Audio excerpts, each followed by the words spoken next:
So we just had confirmation from the Treasurer that the Tamil family will be reunited in Australia. He confirmed that. What's your response to it? Well, in all of this, there's got to be some room for the rule of common sense, and I hope that what the Treasurer has said this morning will be affirmed in an announcement later today, which means that that rule is being applied. The circumstance, the legal circumstance of the young girl is still in question. We saw her in a hospital in Perth last week.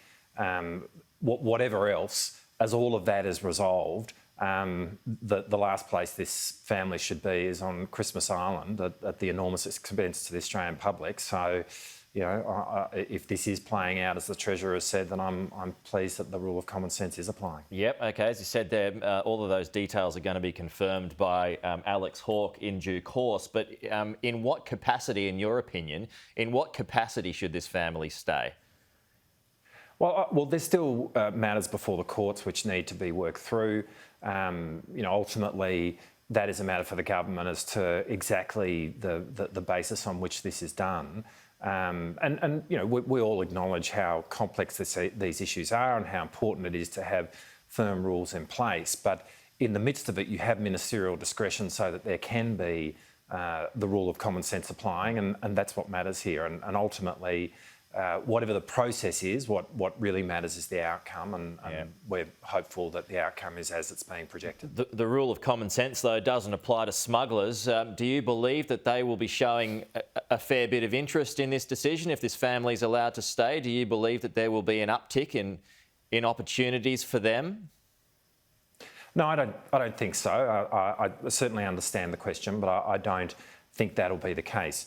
The fact of the matter is this, that under Labor, offshore processing was put in place under Labor since the middle of 2013. Anyone coming by boat and going to an offshore detention facility has not been resettled in Australia. And under the Coalition and supported by Labor, there's been a process of turning around boats, particularly between Java and Christmas Island. Now, that regime in total has had success in putting an end to the very dangerous journeys which saw so much loss of life at sea, and really has been very successful in putting people smugglers out of business. None of that is being altered. That regime is still absolutely there. And so, that's the message that people smugglers will be hearing, and that is the facts on the ground that they will be seeing. So I don't think this is going to provide any incentive for them at all. What about people who are here?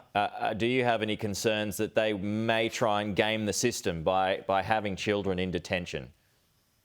Well, I'm not sure that's the basis of this. I mean, as I say, there is still a legal process to work through, and that applies to everybody who is in the system here. And obviously it is really important that there are firm rules that apply, because that's the only way you can manage a system of this kind. But in the midst of it, you do have ministerial discretion, and that is so that in particularly extraordinary circumstances, there is an ability to apply a rule of common sense, and that's what we're seeing, I hope is what we're seeing, apply here this morning. Okay. Just onto this Australia-UK trade deal, it looks as though there may well be some news on this front tomorrow, and whether that's signed or not. I'm wondering what, if any, concerns that you might have, bearing in mind that David Littleproud has some concerns that scrapping this requirement for Brits to work in the agricultural sector after entering Australia on a working holiday visa may well be a part of that. That could leave a shortfall of about 10,000 workers in the agricultural sector. Do you share those concerns as well? Well, I think we certainly have the concern about the agricultural sector and the need to get a proper workforce going there. Ultimately, though, what we need to see is this deal done. The government's been talking about it for some time. Trade agreements are important for our country, and trade diversification is important for our country. And so, the government has been talking about this. What we actually want to see is for them to get this deal done, and then when they do, we'll obviously have a good look at the detail of it. But it matters that we get it in place. Okay, also just from the Treasurer then, he's announced this morning or given an update on his figures, which show the unemployment rate is tracking nicely towards 4.5% in the next couple of years. Is that justification, I suppose, for the work that he is doing? Do you admit that it's done well? Well, we certainly hope that the unemployment rate does go down, but there are some heroic figures that the government are constantly putting in their budget. I mean, JobMaker was meant to create 450,000 jobs. It ended up creating 1,000 jobs. So, they're 449,000 short of that target. We see enormous numbers put in the budget in relation to apprentices, new apprentices, when in fact the reality is that apprenticeships have gone backwards in this country. So, we look at the figures that the Treasurer is putting forward with a grain of salt, if we're being honest. The proof here is in the pudding. Let's see what actually transpires.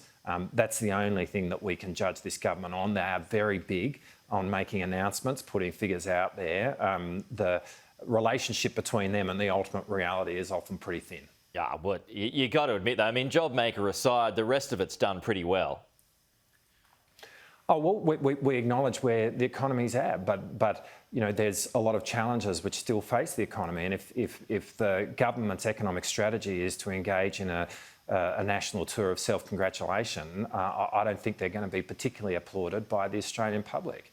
I mean, there's a whole lot of businesses in Melbourne, for example, that I've been talking to over the last couple of weeks, which face real difficulties now going forward with reductions on venue limits, for example. A whole lot of people in the hospitality sector who don't have employment and their circumstances are very uncertain in the absence of, obviously, JobKeeper, but in the absence of the interim measure that was announced by the government a couple of weeks ago.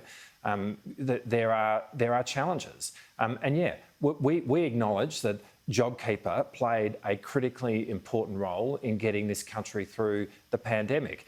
Might add, we were calling for it a long time before this government actually acted on it. But eventually they came to the party and they did put it in place. That is to their credit. But not before Labor was calling for it for some time. And there remain a whole lot of challenges in the economy. And I think it'd be better for the government and the Treasurer to be focused on that than engaging in the kind of self-congratulation which has been their habit. Well, Richard Marles, good to have you with us. We'll talk to you soon. Thanks, Pete.